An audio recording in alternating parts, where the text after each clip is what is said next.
বন্ধুরা, এটা বললে ভুল হবে না যে রহস্যের অপর নাম মহাকাশ। আজও মহাকাশের বেশিরভাগটাই আমাদের কাছে অজানা। মহাকাশে এমন অনেক অদ্ভুত এবং রহস্যময় কাহিনী আছে যেগুলো আমরা অসম্পূর্ণভাবে জানি। বিজ্ঞানীরা বছরের পর বছর ধরে মহাকাশ সম্পর্কে গবেষণা করছেন, কিন্তু তাও মহাকাশের A to Z জানতে পারেনি। বন্ধুরা, আজকের এই ভিডিওতে আমি আপনাদের মহাকাশেরই এরকমই কিছু ইন্টারেস্টিং ফ্যাক্ট সম্পর্কে জানাবো যেগুলো আপনাদের অনেকের কাছে অজানা, যার মধ্যে জম্বি স্টার, কসমিক সেন্সরশিপ এবং মহাকাশের আরও অনেক ইন্টারেস্টিং ফ্যাক্ট আছে। তাই ভিডিওটা শেষ পর্যন্ত অবশ্যই দেখুন। তাহলে চলুন শুরু করা যাক। Number 1, black hole. মহাকাশের সবথেকে রহস্যময় অংশ হলো ব্ল্যাক হোল। ব্ল্যাক হোলের গ্র্যাভিটি এতটাই বেশি হয় যে ব্ল্যাক হোলের কাছ থেকে কোনো কিছুই রক্ষা পায় না, এমনকি আলো। এই জায়গাটা হলো ব্রহ্মাণ্ডের সবথেকে বেশি অন্ধকার জায়গা। বন্ধুরা, আপনারা অনেকে হয়তো এটা জানেন যে ব্ল্যাক হোল কীভাবে তৈরি হয়। তাও যারা জানেন না তাদের জানিয়ে রাখি যে যখন কোনো বিশাল বড় নক্ষত্র তার সমস্ত এনার্জি শেষ করে দেয়, তখন সেটা নিজের ভারের কারণে ভেতরের দিকে সংকুচিত হয়ে যায় এবং একটা ছোট বিন্দুতে পরিণত হয়। এইভাবেই ব্ল্যাক হোলের জন্ম হয়। এখনও পর্যন্ত বিজ্ঞানীরা ব্ল্যাক হোলের সম্পর্কে সব কিছু জানতে পারেননি। এটা এখনও বিজ্ঞানের দৃষ্টিকোণ থেকে অনেক বড় একটা রহস্য।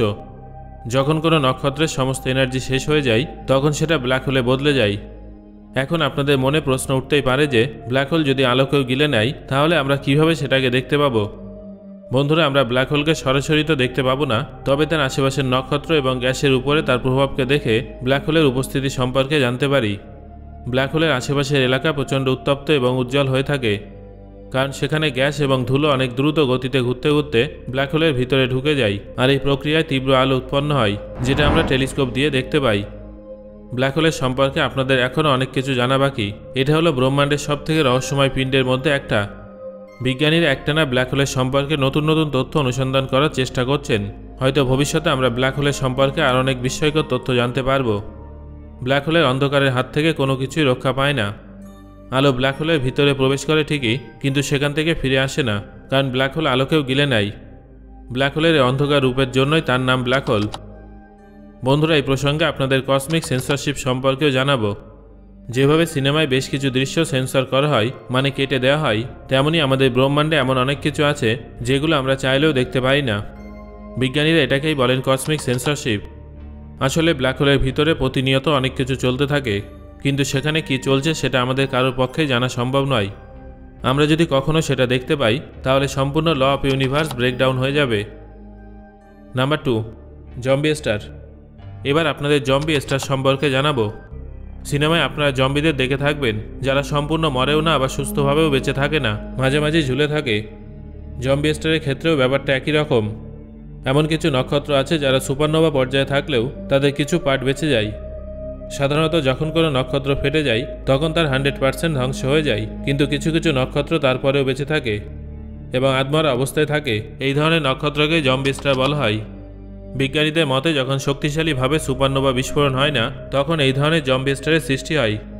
এই ধরনের কিছু জম্বি স্টারের নাম হলো SN2012Z, SN2006GY ইত্যাদি ইত্যাদি। নাম্বার 3, জলের উপস্থিতি। জল জীবনের জন্য অপরিহার্য, এটা তো আপনারা সবাই জানেন। কিন্তু আপনারা কি এটা জানেন যে মহাকাশেও জলের বিশাল ভাণ্ডার উপস্থিত আছে? হ্যাঁ বন্ধুরা, আপনারা ঠিকই শুনেছেন, মহাকাশেও জল আছে। বিজ্ঞানীরা মহাকাশে এমন একটা জলাশয় খুঁজে বার করেছেন যেখানে পৃথিবীর সমস্ত মহাসাগরের থেকেও বেশি জল আছে। আপনারা নিশ্চয়ই ভাবছেন যে মহাকাশে আবার এত জল কোথায় আছে। তাহলে শুনুন বন্ধুরা, এই জলটা কোনো গ্রহের মধ্যে নয়, বরং একটা কুয়াশারের চারিদিকে পাওয়া গেছে।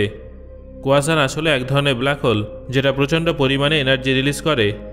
এই কুয়াশারের চারদিকে যে জলটা আছে সেটা জলীয় বাষ্পের আকারে আছে। এই জল আমাদের ব্রহ্মাণ্ডের সবথেকে বড় জলাশয়, আর এটা সত্যি একটা আশ্চর্যজনক বিষয়। এই বিষয়টা থেকেই প্রমাণিত হয় যে এখনও মহাকাশের অনেক কিছুই আমাদের কাছে অজানা। বিজ্ঞানীদের মতে মহাকাশে এরকম আরও অনেক জলাশয় উপস্থিত থাকতে পারে, আর এটা যদি সত্যি হয় তাহলে সেটা প্রাণের উপস্থিতি সম্পর্কে বুঝতে আমাদের অনেক সাহায্য করবে। নাম্বার 4, মহাকাশের জিরো গ্র্যাভিটি। আপনারা সিনেমায় হয়তো দেখেছেন যে মহাকাশচারীরা মহাকাশে কীভাবে ভাসমান অবস্থায় ঘুরে বেড়ায়। এটা দেখতে ভীষণ ইন্টারেস্টিং লাগে, তাই না?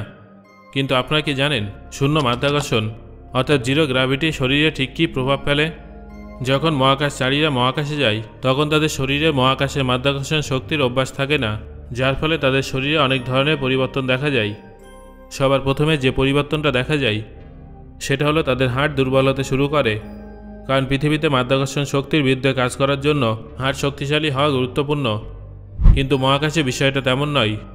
ঠিক একইভাবে মহাকাশচারীদের মাংসপেশিও দুর্বল হয়ে যায়, কারণ মহাকাশে চলাফেরা করার জন্য এবং কাজ করার জন্য খুব বেশি শক্তি প্রয়োগ করতে হয় না। এমনকি তাদের চোখের দৃষ্টিশক্তি ঝাপসা হয়ে যেতে পারে। তবে চিন্তার কোনো কারণ নেই।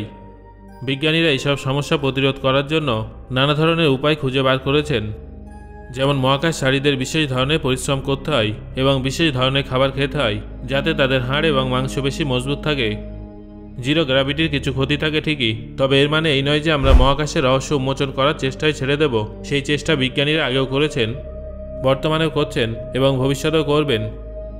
নাম্বার 5, মহাকাশের সময়। সময় কিন্তু সবার জন্য সমান, কি তাই তো? কিন্তু আপনারা কি জানেন মহাকাশের সময় অন্যভাবে চলে? হ্যাঁ বন্ধুরা, আপনারা একদম ঠিকই শুনেছেন। মহাকাশের সময়ের পরিবর্তন দেখা যায়। একে বলা হয় টাইম ডিলেশন। আপনারা হয়তো ভাবছেন যে এটা কিভাবে সম্ভব। তাহলে শুনুন, এটা হলো আইনস্টাইনের থিওরি অফ রিলেটিভিটির একটা অংশ, যেখানে বলা হয়েছে সময় এবং স্থান একে অপরের সঙ্গে জুড়ে আছে এবং উভয়ের উপরেই মাধ্যাকর্ষণের প্রভাব পড়ে। মাধ্যাকর্ষণ শক্তি যত বেশি হবে, সময় তত ধীরে চলবে, আর মাধ্যাকর্ষণ শক্তি যত কম হবে, সময় তত দ্রুত চলবে। উদাহরণস্বরূপ, আপনি যদি একটা ব্ল্যাক হোলের সামনে যান, তাহলে আপনার ঘড়ি পৃথিবীতে উপস্থিত কোনো ব্যক্তির ঘড়ির তুলনায় অনেক ধীর গতিতে চলবে, কারণ ব্ল্যাক হোলের মাধ্যাকর্ষণ শক্তি অনেক বেশি। ঠিক একইভাবে আপনি যদি এমন কোনো গ্রহের সামনে যান যেখানে মাধ্যাকর্ষণ শক্তি পৃথিবীর তুলনায় অনেকটাই কম, তাহলে আপনার ঘড়ি পৃথিবীতে উপস্থিত কোনো ব্যক্তির ঘড়ির তুলনায় দ্রুত চলবে। সো বন্ধুরা, বুঝলেন তো, সময় কিন্তু ততটাও সহজ নয় যতটা আমরা ভাবি। মহাকাশের সময়ের অভিজ্ঞতা পৃথিবীর থেকে অনেকটা আলাদা হতে পারে। নাম্বার 6, মহাকাশের আওয়াজ। আমরা যখন মহাকাশের সম্পর্কে ভাবনা চিন্তা করি, তখন আমাদের মনে হয় যে মহাকাশের পরিবেশ একদম শান্ত এবং নির্জন হবে। কিন্তু আপনারা কি জানেন মহাকাশ সম্পূর্ণরূপে শান্ত নয়? হ্যাঁ বন্ধুরা, মহাকাশেও আওয়াজ শোনা যায়, কিন্তু এই আওয়াজটা তেমন নয় যেমনটা আমরা পৃথিবীতে শুনে থাকি। মহাকাশে বায়ুমণ্ডলের কোনো অস্তিত্ব নেই, আর শব্দ যাত্রা করার জন্য কোনো না কোনো মাধ্যমের প্রয়োজন। তাহলে আওয়াজটা আসে কোথা থেকে? আসলে বন্ধুরা, এই আওয়াজটা হলো রেডিও তরঙ্গ, যেটা বিজ্ঞানীরা বেশ কিছু উপকরণের সাহায্যে ধ্বনি বা শব্দতে পাল্টে ফেলেন। মহাকাশে রেডিও তরঙ্গের সাহায্যে এমন কিছু আওয়াজ রেকর্ড করা হয়েছে যেগুলো শুনতে ভীষণ অদ্ভুত এবং রহস্যময় লাগে।